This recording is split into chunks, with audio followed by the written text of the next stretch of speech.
How to add custom text on iPhone screen. Hello guys, this is Atticus and welcome back to another video. In today's video, I'm going to teach you how you can add custom text to iPhone lock screen. So without any further ado, let's dive right into it. So for that, what you'll need to do is head over to your settings and go to your focus. So it's right here. Head over to focus, and on your focus you can find multiple different options. So what you can do is you can add anyone. You can add any new focus option. So I'll just tap on custom right here. I'll just name it a name.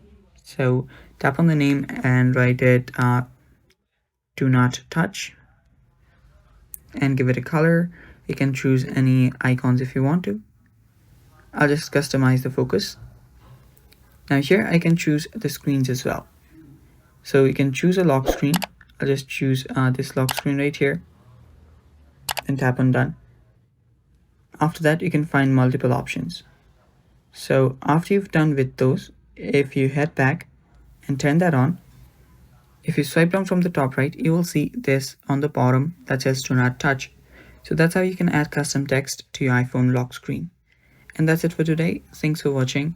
Stay tuned for more upcoming tutorial videos. And if you're new to our channel, head down below and hit the subscribe button so you don't miss out on our future videos. And yeah, that's it for today. Thanks for watching. Bye bye and take care.